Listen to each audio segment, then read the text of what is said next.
been thinking about all of you this past week. I've been praying and reading and listening all week as we went into this election on Tuesday with tension and division, and as we have come out the other side with a whole wide mix of emotions and opinions. I've been thinking about all of you. I've been thinking about my questions that I put into the newsletter about what this sermon would cover. I asked, what does the world need? What does our country need? What do you need at this moment in history? And over the course of this week, I have slowly worked those questions inside out, so that now I find myself asking, what is needed of me at this moment in history? I've heard many people speak of their feelings of despair or anger or heartbreak. On Wednesday evening, over 50 people attended the prayer vigil here in our sanctuary. I moved through that Wednesday as if I had lead weights on my brain. I wanted to take the day off, to curl up and not deal with life for a little while, and yet my conscience spurred me to act anyway. My conscience spurs me still to speak out, to offer comfort and encouragement. Our faith is meant for times such as these. We are here to nourish each soul, to help heal the world, to bind up the broken, protect freedom, cast a vision of beloved community for the world. Our faith is meant for times such as these. And to be clear, my difficulty this past week has not been about Republicans. I have a colleague who serves two small rural UU congregations. One is devastated by the election results, the other overjoyed. I carry that colleague in my heart today. So don't assume there are no Republicans among us, or no people who voted for Trump in our pews. It is true, however, that Unitarian Universalism has become less and less welcoming to political conservatives. And part of that is a problem with Unitarian Universalism, and part of that is a change in conservative politics. Republicans used to be the party of states' rights and fiscal responsibility. They now seem to be the party of denying rights to marginalized people, which is an odd direction for an American political party. And I hope this election cycle serves as a wake-up call and a turning point, not just for that Republican Party, but for the whole political system. This election season has been extreme and rancorous. Many have commented on how this cycle has been more divisive and more personal for the majority of voting Americans. The call to come together again, as happens every 4 or 8 years after Election Day, is increasingly difficult to pull off. Our current president and president-elect have called for unity, for healing. And perhaps if words did not matter, it might be easier to do. So many difficult things have been said in carelessness or in anger. And now people have taken to the streets in protest. There have been post-election protests before. There have been cries of, "Not my president," before. Many conservatives protested the Obama 2008 election, and many liberals protested the Bush 2000 election. In both cases, there were people who steadfastly refused to concede, refused to accept the results. In a way, post-election protests have become a part of the American routine. But there is something new in this election experience. We have ratcheted things up several steps. When people protested our current president, Barack Obama, they protested that he was going to take our guns away, that he was secretly a Muslim, that he wasn't really born in America, and that he planned to destroy our country as part of the Weather Underground. All of these claims were unfounded conspiracy theories, and over the past 8 years, all have been proven incorrect.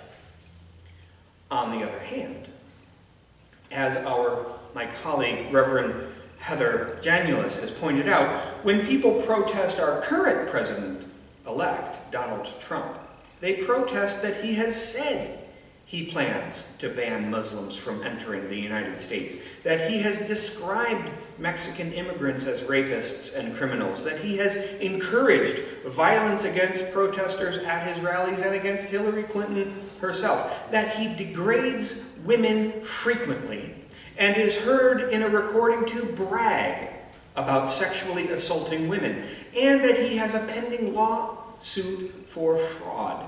Each claim is a credible complaint, founded on Donald Trump's own words and statements. No conspiracy theories involved here. I cannot pretend that there is an equivalency between the 2008 post-election Obama protests and those occurring this past week against a Trump presidency. I cannot say we've seen all this before, and we will be okay. When a portion of the protest is rooted in the response to threats of violence that have actually been made against people on the margin, or people re-marginalized. I've seen the news stories and the social media posts about Muslims being threatened, children with Hispanic names being bullied, women being grabbed at gas stations, people of color being harassed verbally and physically. The thread across these disparate stories is about white men feeling entitled by the election of Donald Trump to act out their racist, misogynistic, xenophobic, homophobic feelings. I understand that not everyone who voted for Donald Trump is a racist. I understand that. Many people voted for Obama twice and then turned around and voted for Trump. That happened. They did not vote in approval of the misogyny and homophobia, racism and xenophobia. They voted as anti-establishment, interested more in the economics question than the identity issues, wanting something deeply different. And yet, that is how systemic hate happens. Hate has won a victory in our country. Hate has begun a new chapter in the history of our nation. And so I say again, our faith is meant for times such as these. And I proudly say that I am standing on the side of love. And while I long to ring out the slogan that love is stronger than hate and that love always wins, I feel a twinge of challenge at that. I'm too much of a realist to simply say peace, peace, when there is no peace. Sometimes love does not win. Last week, hate won a victory in our country. Love does not always win, at least not on that day-to-day level. Yes, the long arc bends toward justice. I do know that. But until then, love does not win every day. Sometimes the hard thing to do is declare justice as the central identity of our nation, despite the evidence. To stand on the side of love, not when it wins, but even when it loses. Our faith is meant for times such as these. Gandhi has written, "A principle is a principle, and in no case can it be watered down because of our incapacity to live it in practice." We have to strive to achieve it, Gandhi said. And that striving should be conscious, deliberate, and hard. Even in bitter defeat, I am committed to love. Our Unitarian Universalist theology and covenant calls us into a difficult place. We are called to reach out across these acrimonious differences, to resist the urge to demonize those who have been our political adversaries, to treat all people with respect, and to do our part to heal the wounds of our day and bring more peace. And we are also called to challenge hate. Our Unitarian Universalist theology and covenant calls us to take the side of the poor, the marginalized, the disempowered, and those treated with injustice and cruelty. We are called to get in the way of systemic injustice, to stand up against tyranny, to agitate the establishment for change so that all people can heal from the wounds of our days and we all can experience more peace. The way forward from this election season is a paradoxical path that is the hallmark of our faith. We must act with both open-handed reconciliation as well as steadfast dissent. Gentle and resolute. I will not harm you, but neither will I stand by if you harm or threaten to harm others. When you are ready, when you are finished with grieving or gloating, with anger or despair or outrage that your broken heart demands of you, when you are ready, this is what I will invite you into, to share in the work of rebuilding our country through both open-handed reconciliation and steadfast dissent. First, here's what I mean by reconciling. We value every person. That is the first thing we say as Unitarian Universalists. Every person, without exception, has inherent worth and dignity.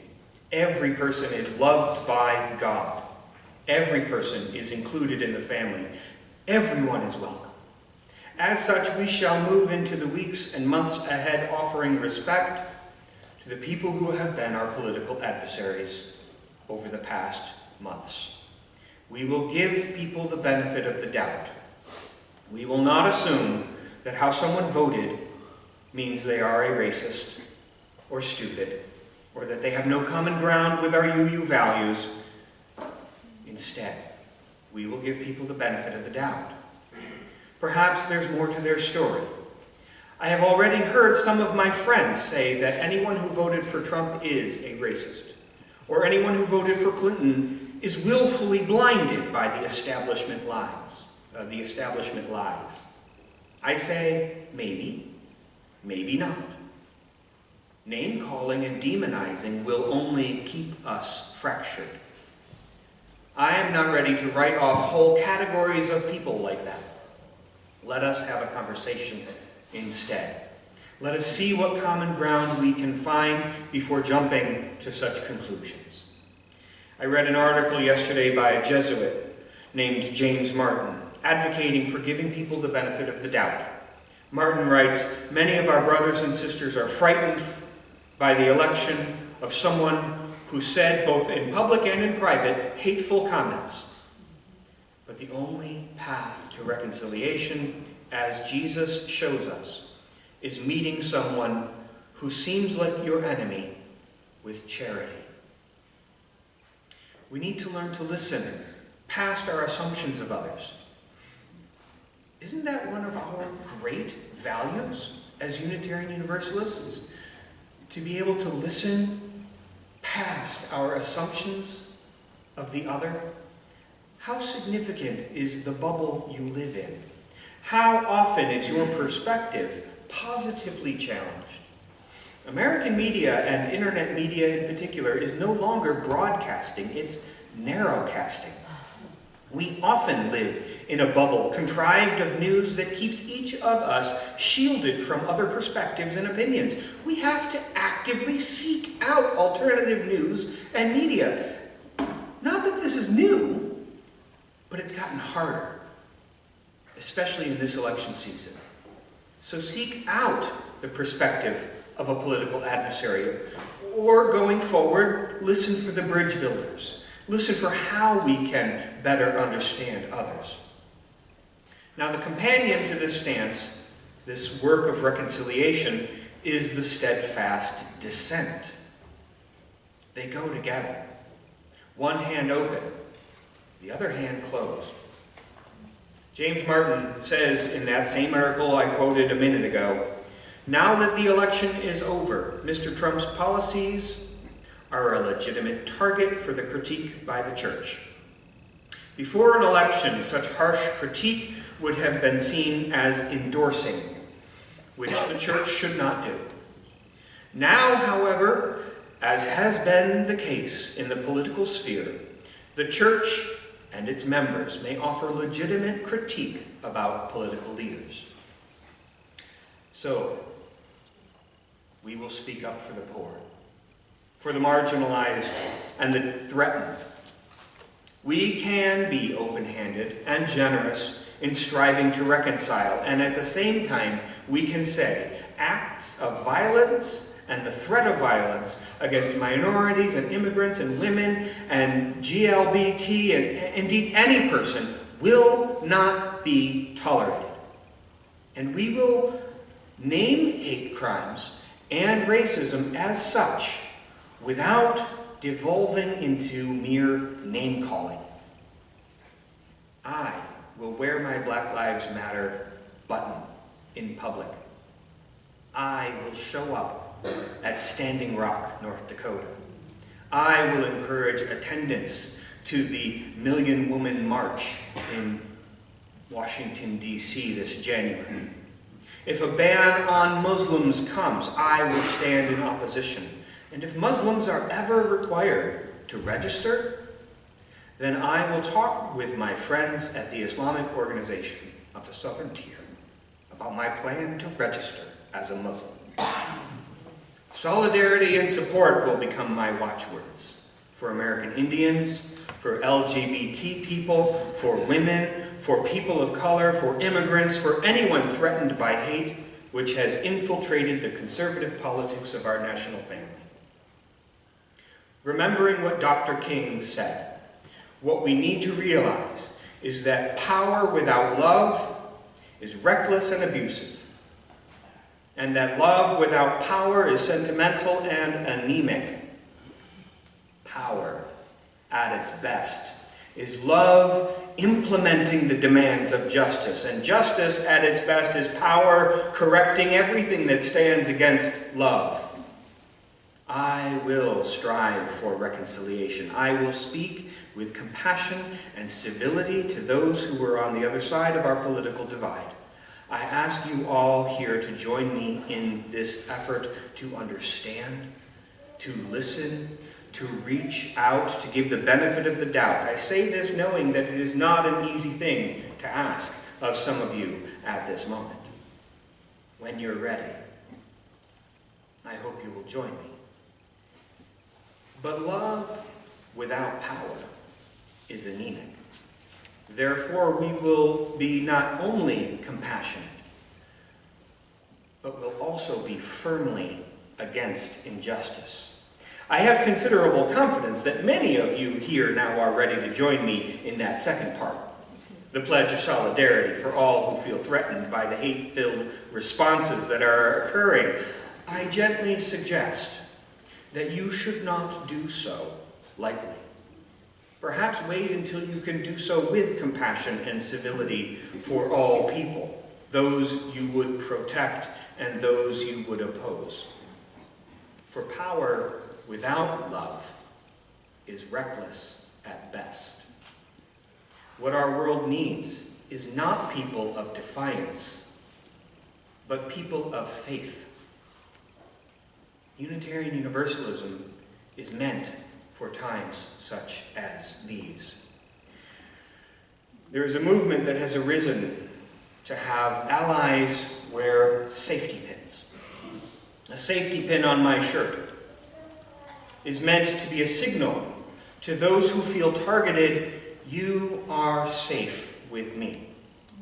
It is a signal that I will serve to protect, I will support you, you are not alone. Our Rainbow Alliance has a bunch of safety pins to share. They are also planning to bring in a professional to offer training in the art of de-escalation. Wearing the safety pin is not meant merely as a symbolic gesture of solidarity. It is meant as a statement of tangible support. There is a real potential for risk in this. Do not wear it lightly. Wear it in both love and power, as both reconciliation and dissent. It is my hope that our congregation can be a safe space for all people.